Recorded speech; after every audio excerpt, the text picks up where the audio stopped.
माता पिता का सम्मान ये कहानी है एक ऐसे परिवार की जहां रिश्तों की मिठास और कर्तव्य की भावना धीरे धीरे समय की धुंध में खोने लगी। ये कहानी है रामदीन और उनकी पत्नी सीता की, जिनकी जिंदगी का हर पल अपने बच्चों के लिए समर्पित रहा। सीता, कभी सोचा था कि जिन बच्चों को हमने इतने प्यार से पाला वही बड़े होकर हमें भूल जाएंगे? क्या करें रामदीन, समय के साथ सब बदल गया है। बच्चे अब अपने अपने काम में इतने व्यस्त हो गए हैं कि हमारे लिए उनके पास समय ही नहीं बचा।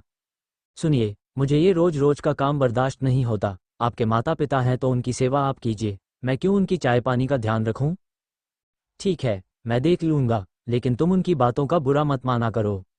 वक्त बीतता गया और रामदीन और सीता अपने ही घर में परायों जैसा महसूस करने लगे। उनके बेटे की व्यस्तता और बहू की बेरुखी ने उन्हें अंदर से तोड़ दिया था। लेकिन कहानी यहीं खत्म नहीं होती।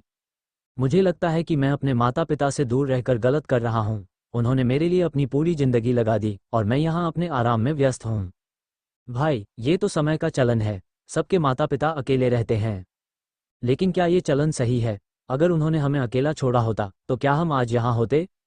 अरे बेटा, तू अचानक, सब ठीक तो है ना? पिताजी, सब ठीक है, लेकिन अब मैं आप दोनों को अकेला नहीं रहने दूंगा। छोटे बेटे का यह फैसला बड़े बेटे और बहू की आंखें खोल देता है। परिवार के सभी सदस्य एक बार फिर साथ बैठते हैं और बातचीत होती है।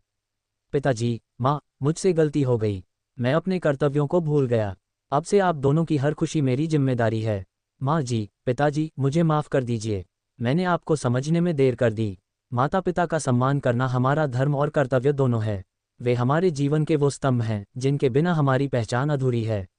उन्हें प्यार और सम्मान दें, क्योंकि यही हमारी असली पूंजी है।